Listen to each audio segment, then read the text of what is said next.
আসসালামু আলাইকুম, কেমন আছেন সবাই? তো আপনি ফেসবুক মনিটাইজেশন কিভাবে অ্যাপ্লাই করবেন? ফেসবুক মনিটাইজেশন যদি আপনি অ্যাপ্লাই করতে চান, তাহলে যেমন ফেসবুক পেজে আগে একটা নিয়ম ছিল 90 দিনের পুরনো হতে হবে আপনার ফেসবুক পেজটা। এখন কিন্তু সেই নিয়মটা নাই।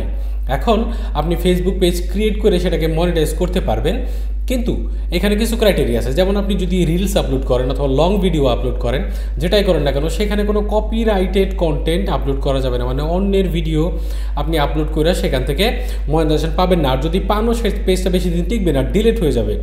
তো আপনি কারো মিউজিক ইউজ করবেন না। ফেসবুকের যে কমিউনিটি গাইডলাইন আছে, যেমন কাউকে ডিফেম করা, গালিগালাজ করা ভিডিওতে, ওগুলো মাইনে চলতে হবে। কমিউনিটি গাইডলাইন যেগুলো আছে ফেসবুকের, আপনি যদি না মেনে চলেন তাহলে কিন্তু ফেসবুক কন্টেন্ট মনিটাইজেশন সেটা আপনি পাবেন না। এখন তারপরে হচ্ছে আপনি ফেসবুকে রিলস বানানোর, লং ভিডিও বানানো, সেটা নিয়মিত আপলোড করতে হবে। যখন সেটার মধ্যে নিয়মিত ভিউজ আসা শুরু হবে রিলসের মধ্যে অথবা লং ভিডিওর মধ্যে, তখন ফেসবুক আপনাকে কন্টেন্ট মনিটাইজেশন দিয়ে দেবে।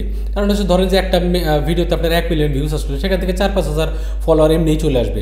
তো নিয়মিত যখন আপনার ভিউজ আসা শুরু হবে, তখন ফেসবুক আপনাকে কন্টেন্ট মনিটাইজেশন সেটআপটা দিয়ে দিবে। যখন আপনি সেটআপটা পেয়ে যাবেন, তো সেটআপের মধ্যে ক্লিক করে আপনাকে একটা ব্যাঙ্ক অ্যাকাউন্ট সেট আপ করতে হবে, যেটার মধ্যে আপনি পেমেন্ট নেবেন।